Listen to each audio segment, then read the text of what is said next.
Boa noite.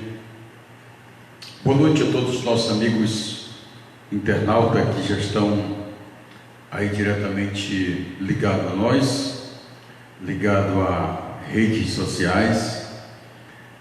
Vamos começar uma mensagem esta noite, uma mensagem muito linda, com o tema A Restauração, uma necessidade urgente. Quero convidar você para ler agora, nesse momento, o Salmo de número 126. Salmo de número 126. Obrigado pelas curtidas. Sei que vocês já estão aí nos ouvindo. Vamos trazer uma mensagem sobre a restauração, uma necessidade urgente. Está contida no livro dos Salmos de número 126. Então vamos lá. Que ele fala: Deus é louvado porque retirou do cativeiro o seu povo. Quando o Senhor trouxe do cativeiro os que voltaram a Sião, estávamos como os que sonham. Então a nossa boca se encheu de riso e a nossa língua de cânticos. Então se dizia entre as nações: grandes coisas fez o Senhor por nós. Por estes, grandes coisas fez o Senhor por nós, e por isso estamos alegres. Faze-nos regressar outra vez do cativeiro, Senhor, como as correntes do sul, ou as correntes do Negueb. Versículo de número 5: os que semeiam em lágrimas cegarão com alegria. Aquele que leva a preciosa semente, andando e chorando, voltará sem dúvida com alegria, trazendo consigo os seus molhos. Glória a Deus. Eu quero começar aqui a minha palestra, esta palavra tão contundente que Deus colocou no meu coração para pregar hoje à noite, sobre o assunto e o contexto em que estamos vivendo. Glória a Deus. Não vou falar das desgraças, não vou falar de tantas coisas que estão acontecendo, mas vou falar de dar a volta por cima destas coisas através das Escrituras Sagradas. A Bíblia diz que aqui no Salmo 126 que eles se alegraram, mas a minha vida e a sua vida, a nossa família, a nossa igreja estão precisando de restauração. A minha vida, a sua vida, a minha família, a sua família, a nossa família, a família brasileira, as nossas igrejas estão precisando de restauração. Você é pastor, pode me censurar dizendo assim: onde já se viu a igreja precisar de restauração? Pastor pode orar muito e a igreja orar pouco, ou a igreja orar muito e o pastor não orar nada. Por isso precisamos de restauração. Não estamos sendo tudo o que deveríamos ser. Não estamos sendo tudo o que deveríamos ser. Algo está faltando. Está faltando poder espiritual, unção do Espírito Santo, fome de Deus, paixão pelas almas perdidas. Precisamos de restauração. Estamos precisando de restauração, pastor Emmanuel, estamos? Porque estamos vivendo essa lacuna aqui muito grande, que precisamos ser preenchida. Por exemplo, a narração do Salmo 126, este Salmo fala-nos da restauração. Ele escreve 3 períodos na vida do povo de Israel. Foi um período cativeiro, pós-cativeiro, um período histórico na vida de Israel, que marcou muito a sua vida, lamentavelmente. O passado, o presente e o futuro. Passado, presente e o futuro. Bem, no passado, do versículo 1 a 3, temos uma história de salvação a contar, um passado de glória a agradecer.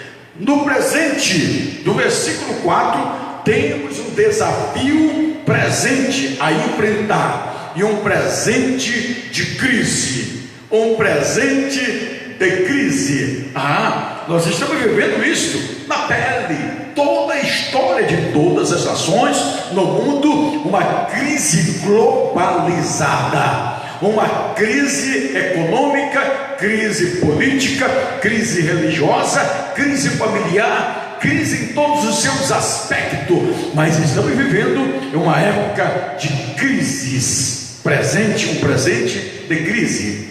E o terceiro passo, o futuro do versículo 5 a 6, temos um investimento futuro a fazer, um futuro de investimento e promessa. O mesmo Deus que agiu no passado é o Deus que age no presente. O mesmo Deus que restaurou o passado é Deus que restaura o presente. O mesmo Deus que tirou o seu povo dos grilhões da escravidão e restaurou a sua terra é o mesmo que pode mudar a nossa sorte. É o mesmo Deus que pode mudar a tua sorte, a sorte da nossa nação, a sorte de todas as nações do mundo. É um Deus que pode mudar a nossa história. Ele está no controle de tudo, assentado no alto e sublime trono, comandando todos os céus intergalácticos, interplanetário, o espaço sideral, comandando a terra e os habitantes da terra. Ele está no comando. Nenhuma folha cai sem o consentimento dele, para a glória de Deus o Pai. Em primeiro lugar, as maravilhas que Deus fez ontem devem nos inspirar a buscar a Deus com mais fervor hoje. Não vivamos nas lembranças do passado, mas lembremos o passado para nos avivar no presente. Tem pessoas que é saudosista. Quando eu era, eu fazia, eu cantava, eu pregava, eu ungia, eu curava. E agora ele está numa monotonia, numa crise espiritual, e só lembra do passado. O presente para ele é choros, lágrimas e lamentações e murmurações, além de tudo. Nós somos uma igreja histórica, mas não vivemos apenas de história. A igreja começou há mais de 20 mil séculos na história sagrada, quando Jesus nasceu, cresceu, desenvolveu o seu ministério, morreu, foi assunto ao céu. A igreja deu a continuidade da sua história. A história da igreja é uma história sofrida de guerras, de perdas, de ganhos, de crescimento, mas ela não para. Essa história continua. Eu faço parte da história, você faz parte dessa história. A história da igreja vai até quando Cristo vier buscar a sua igreja. A história continuará no céu de glória. Você pode dar glória para Jesus esta noite. Nós não moramos no passado. O nosso Deus fez, o nosso Deus faz, e o nosso Deus fará maravilha. Ele fez, ele faz e fará maravilha. Glória a Deus. Não vivemos apenas de lembranças do passado. A intervenção de Deus é contemporânea. A intervenção de Deus é contemporânea, imediata, instantânea e agora. Glória a Deus. A intervenção de Deus é maior que a nossa expectativa. Talvez você esteja esperando algo para o futuro. Deus te dá no presente ainda. Você esteja esperando em anos se completarem para você atingir a maturidade. Deus pode te dar responsabilidade para que atinjamos a maturidade. Glória a Jesus. Veja bem, o povo tinha perdido a liberdade. O povo tinha perdido a liberdade. Que povo é esse, pastor Emmanuel? O senhor está falando historicamente de Israel. Estava no cativeiro babilônico, perdeu a liberdade, perdeu a pátria, perdeu o templo de adoração, a família lhe perdeu também, o culto e as festas também acabaram-se, o cerco, a fome e a espada, o opróbrio, a escravidão estava como um látego sobre eles, pesando como um jugo que deslacerava a moral, a ética, a postura religiosa, a postura familiar e a postura social. Estava uma nação entregue aos farrapos. A intervenção de Deus veio para surpreendê-lo. O povo estava entregue à escravidão, a crise da desinstalação. Estava instalado na sua terra e foi tirado, arrancado por forças humanas, arrancado por forças ambiciosas, por forças egoístas dos homens avarentos que queriam o seu lugar. Arrancaram de lá, trouxeram. Foi uma crise, uma crise de apatia coletiva para aquela nação.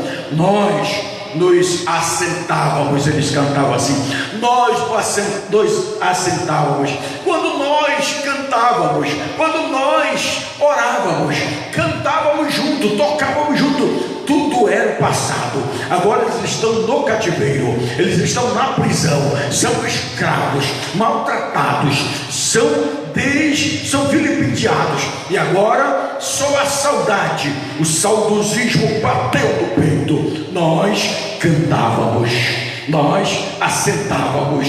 A apatia do desânimo crônico é morte da esperança. A apatia do desânimo crônico é a morte da esperança.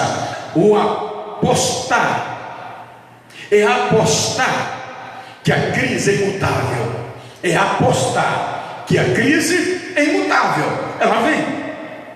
Ela vem, glória a Deus. É aceitar os caos. Todos estamos apáticos. Aqueles homens israelitas aceitaram o caos, aceitaram a crise, aceitaram ser escravos, aceitaram a chantagem. Tem muita gente aceitando chantagem na sua vida e baixando a cabeça. Pode fazer, pode ficar. Não baixe a cabeça, erga-se. O povo de Deus, o homem de Deus tem que levantar a cabeça e resistir o mal. Se te mostrarem frouxo no dia da angústia, diz a Bíblia, a tua força será pequena, a tua força será incapaz. A crise da apatia era coletiva. A crise da apatia ou a crise da melancolia trouxe, além de ser apáticos, pessoas melancólicas. Os melancólicos, chorávamos junto, eles faziam um coral de gemido, a orquestra do lamento, a sinfonia do soluço. Eles não cantavam, não sonhavam, não reagiam à crise, passaram a ser impotentes ao que estava acontecendo com eles. Estavam presos, longe da sua pátria, longe da sua igreja, longe da família, longe da sua terra. Não podiam cantar, não tinham cânticos na boca deles, porque eles esperavam só naquilo que se fora, naquilo que passara. Eles eram saudosistas, melancólicos, e agora estavam lembrando-nos de Sião. Quantas vezes você saiu de uma igreja por forças maiores ou menores, e talvez você não botou mais o pé naquela igreja, mas não é por isso que você vai morrer, porque Deus é onisciente, onipresente. Ele está em todos os lugares. Se não deixar de você colocar o pé ali, adora a Deus no monte, ou no vale, ou no rio, ou na ferrovia, na estrada, em qualquer lugar. Deus vai ouvir a tua lamentação e vai te abençoar. Oh, glória a Deus, aleluia, glória a Deus. A crise da mágoa, incurável. Além disso, eles eram melancólicos, nostálgicos, e agora estavam magoados. A crise da mágoa, incurável. Carregavam mágoas no coração. Quem sabe do pastor, do sacerdote, da família, da esposa, do pai, dos filhos, dos vizinhos, da liderança, carregavam mágoas. No Salmo de número 107, verso 137, versículos 5 e 6 diz assim: se eu me esquecer de ti, ó Jerusalém, esqueça-se a minha direita da tua destra. Se me não lembrar de ti, apague-se minha língua ao meu paladar. Se não preferir Jerusalém, a minha maior alegria. O povo esqueceu de Jerusalém, o povo esqueceu do templo, o povo esqueceu dos sacrifícios a Deus, o povo esqueceu dos cânticos, o povo esqueceu da aliança, da glória, o povo esqueceu da família, o povo esqueceu de cantar. Glória a Deus. Tem um versículo que diz assim, Paulo escreve: e não bebereis daquele fruto até aquele dia que venha, até aquele dia que eu venha. Jesus disse: pode vir crise, pode vir guerra, mas continua cercando a mesa do Senhor, participando do pão e do vinho, porque isso nós vamos terminar aqui, mas vamos continuar no céu de glória, ceando para a glória de Deus o Pai. A crise vem, mas não esqueça, você é um embaixador do céu, você não é um político, você não é um prefeito, você não é deputado, você não é senador, você é embaixador de Deus, você é cidadão do céu. O teu lugar não é a terra, o nosso lugar é o céu, o nosso lugar é a Nova Jerusalém. Não te esqueça de Nova Jerusalém, que muito breve estaremos lá. É o futuro de todo crente que está aguardando a volta de Jesus Cristo. Glória a Jesus. Diz que ele orava para o futuro, eles olhavam para o futuro, aleluia, apenas para pedir um holocausto, para pedir vingança. Que o Deus possa vingar logo o nosso povo que foi morto, que foi trucidado pelo poder babilônico. Deus não queria vingar. Deus é um Deus sábio, que tem sua hora da vingança. Até hoje ele está esperando o cálice da ira de Deus se encher para poder vingar a terra. Deus quebrou o orgulho de Israel. Deus quebrou o orgulho dos israelitas cativos na terra de Babilônia. Deus abriu o coração do rei Medo-Persa, Ciro. Deus abriu as portas do cativeiro. A libertação não é uma obra humana, a libertação não é uma obra científica, não é uma obra teológica, não é uma obra psicológica. A libertação é uma obra de Deus. É Deus quem liberta, é Deus quem restaura, é Deus quem tira da cova e que dá a última palavra e que faz a tua história.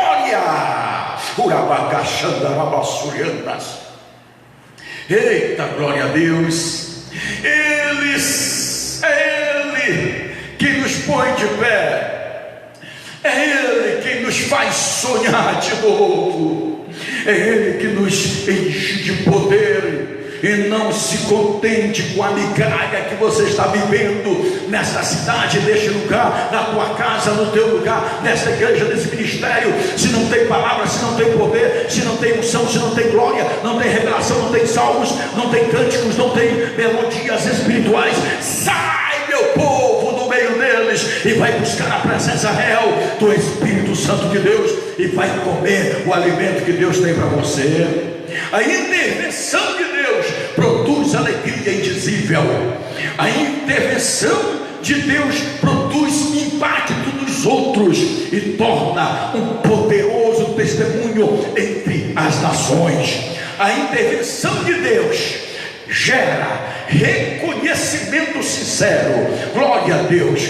Foram grandes coisas que foram feitas, grandes coisas foram feitas. Foi o Senhor quem as fez. Essas grandes coisas foram feitas por nós e não por eles. Essas coisas foram feitas por nós e não contra nós. Deus está trabalhando a nosso favor. Deus não trabalha contra nós. Diz a Bíblia: se aquele que é com Ele, vai somar com Ele. Quando Deus trabalhou contra Eli, porque Eli trabalhou contra Deus, Deus disse para Eli: Eli, tu honra mais os teus filhos, honra mais aos homens do que a mim. Todos quantos honram mais os homens do que a mim, eu desonrarei. E Eli morreu quebrando o pescoço, Ofni e Finéias morreram à espada, porque foram infiéis a Deus, e o sacerdote compactuava, era conivente com o pecado de seus filhos.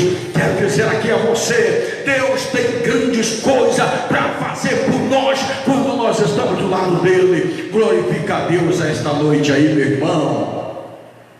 Segundo ponto da minha pregação esta noite: os lugares secos do agora podem ser fontes abundantes da vida amanhã. A Bíblia diz: Senhor, abençoa-me como abençoaste as correntes do Negueb, as correntes do sul, seca, lugar árido. Eles estão alegres pelas vitórias do ontem, mas ao olharem para o presente, a vida está como um deserto. Tem gente que só vê fruto do passado dele. Quando eu estudava, quando eu fazia faculdade, eu era bem animado. Quando eu aceitei Jesus, eu tinha um desejo de ler a Bíblia. Agora eu não tenho mais. Quando eu comecei a ser diácono, como eu era obediente. Agora não obedece mais. Quando eu era presbítero, como eu gostaria de ler a Bíblia, era zeloso pela palavra. Hoje é pastor, não tem tempo mais. Quer construir, quer viajar, quer passear, é pastor turista e tantos outros, mas não tem tempo de orar, não tem tempo de ler a Bíblia. Acabou-se aquela fome porque atingiu o seu ápice. Deus tem um ápice para um homem muito mais elevado do que o homem pensa. Talvez você pense em chegar só até o patamar de pastor, mas Deus tem um patamar muito maior para você. Ao chegar nas mansões celestiais, você vai subir ao pódio, vai ser coroado. Oh, aleluia! Cheira bagaçua. Vamos ser coroados, vamos ser reconhecidos.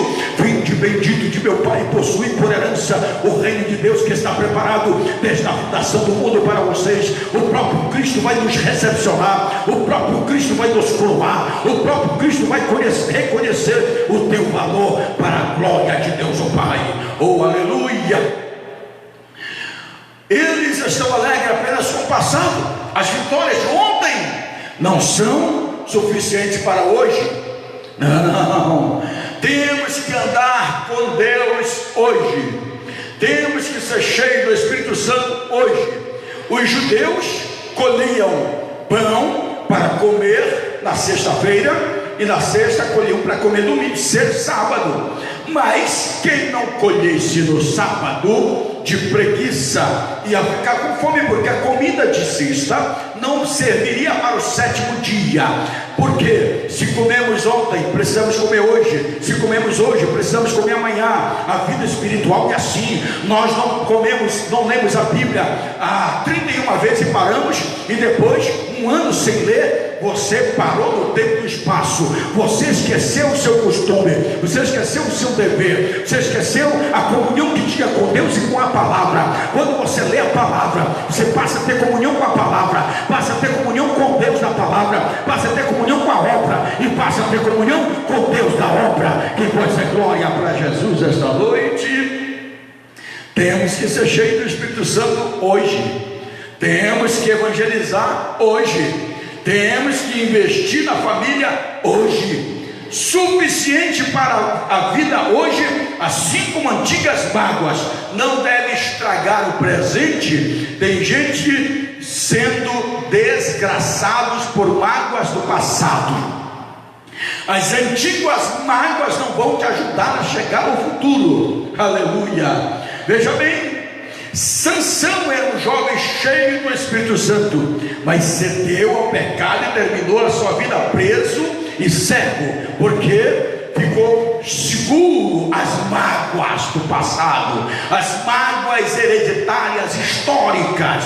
Davi era um homem segundo o coração de Deus, mas por não vigiar, adulterou, mentiu e assassinou. Tem muitas pessoas que não estão vigiando, só enxerga o problema dos outros, só enxerga a fraqueza dos outros, mas o próprio ele é inculpável, ele não peca, impecável. A sua vida é uma conduta ilibada. Tem um livro para escrever da sua história, a sua biografia ética, postura ética. Irmão, olhe também. Não é porque Abraão errou e Davi errou que você vai errar, mas é uma advertência para que nós possamos estar de bem vigilância. Davi não vigiou, ele adulterou, matou, diz a Bíblia, e mentiu. Os lugares dos grandes avivamentos hoje são palcos de igrejas mortas. Os lugares de grande avivamentos ontem, hoje são palcos de igrejas mortas. Você já viu falar isso? América do Sul, a Europa viveu um grande avivamento. Quando você vai olhar ali, Sanarola, Moody e tantos outros que revolucionaram a Europa. Então, homens que revolucionaram a América. Cadê os grandes avivamentos da América? Cadê os grandes avivamentos da Europa? Cadê os grandes avivamentos do Brasil? Cadê? Não tem mais grandes avivamentos do Brasil. As pessoas fazem grandes campanhas para arrecadar milhões, para ficar milionários, para ficar rico. Nenhuma alma, nenhuma cura, nenhum batismo no Espírito Santo. Acabou. É hora de despertarmos para vivermos uma nova necessidade urgente da restauração espiritual na vida da igreja e do ministério. A igreja de Éfeso, igrejas, quem sabe ontem você foi um homem cheio do Espírito Santo, uma benção, mas o coração agora está murcho, está seco, está vazio.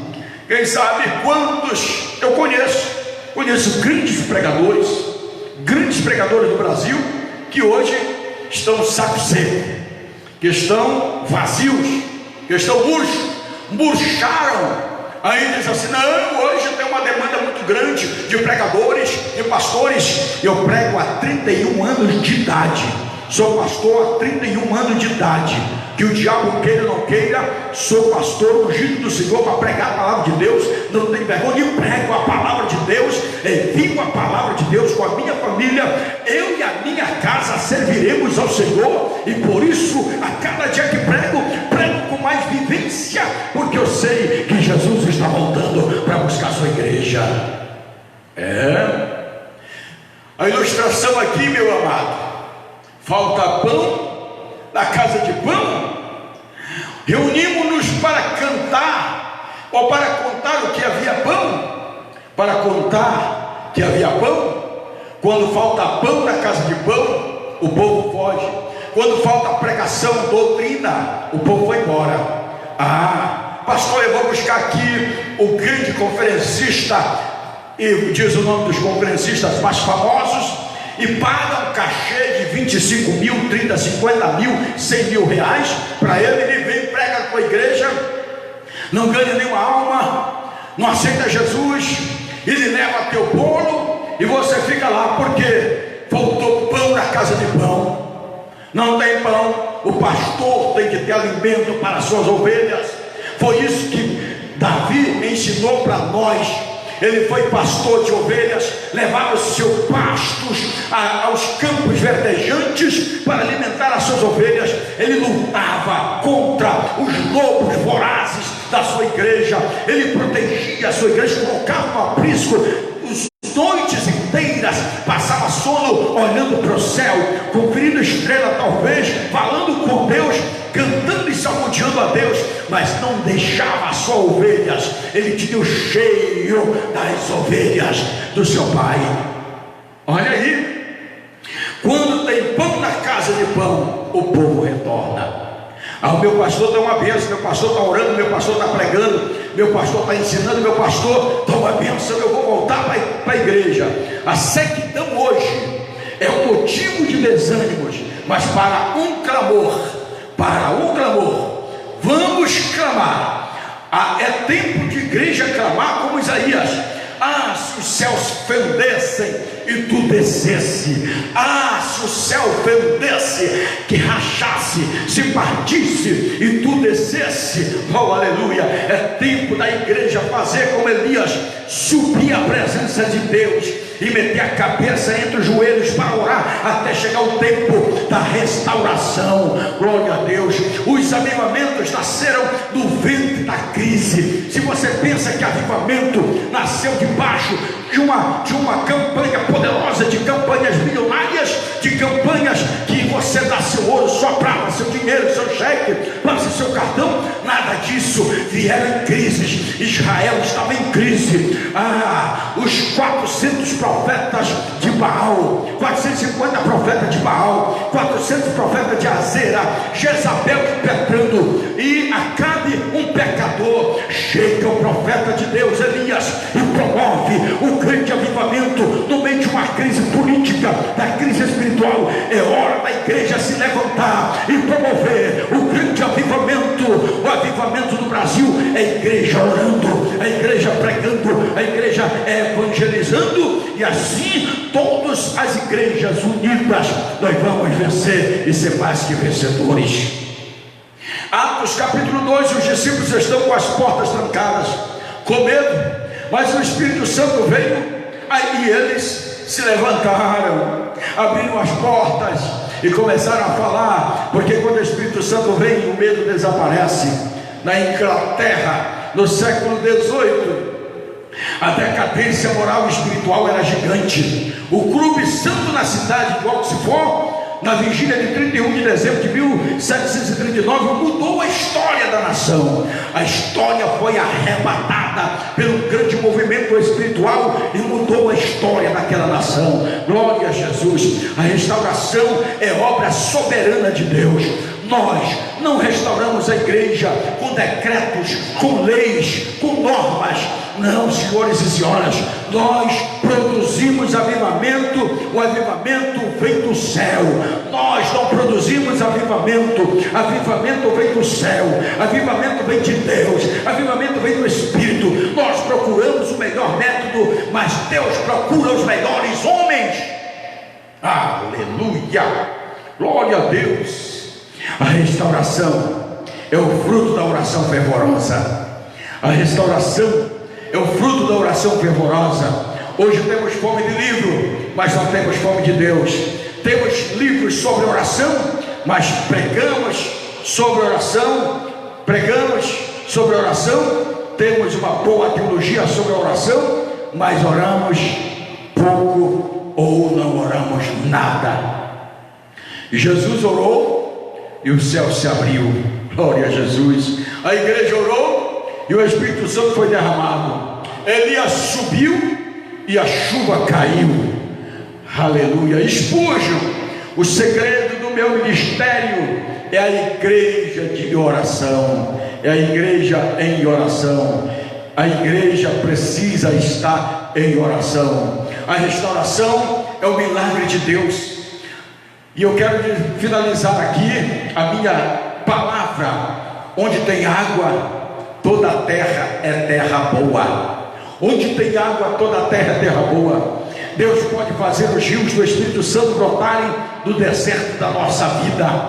O Deus que fez a vara seca de Arão florescer, pode fazer o seu deserto tornar-se uma fonte. Ezequiel 47, Isaías 44 diz assim: porque eu derramarei água sobre os sedentos e rios sobre a terra seca. Derramarei o meu espírito sobre tua posteridade e a minha bênção sobre os teus descendentes, e brotarão entre as ervas como salgueiro junto ao ribeiro de águas. Glória a Jesus. Aleluia. Finalizando a semeadura com lágrimas é o prelúdio certo de uma colheita abundante. Precisamos pregar aos ouvidos e aos olhos. Glória a Jesus. Precisamos regar o solo com lágrimas. Precisamos aprender evangelismo das lágrimas com Jesus e com o apóstolo Paulo. Glória a Deus. Finalizando, queridos, Deus promete que todo aquele que semeia sempre colherá. Deus promete que todo aquele que semeia sempre colherá. Esta é uma lei espiritual, mas toda semeadora tem uma dinâmica própria. Ela exige de nós que nós saiamos de onde estamos, andemos e choremos. Isto fala de pagar um preço para alcançarmos a restauração de Deus. Fala de sair do conforto para o tempo da oração. fala de levar a semente do Evangelho às pessoas, fala de envolvimento, comprometimento com a obra de Deus. A verdade é que toda conquista precisa ser regada com lágrimas. Nesse caso, o Salmo afirma que a colheita é certa, feliz e abundante. Aquele que sai levando a semente, sai cantando alegre e voltará trazendo consigo os seus molhos. Ele pode sair chorando, mas voltará alegre, voltará sorrindo. Esta é a palavra de Deus a esta nação Brasil. Esta é a palavra de Deus a você, pastor, a você, igreja, a você, amigo que me ouve esta noite. Deus vos abençoe. Esta noite seja uma noite de bênção a você. Muito obrigado.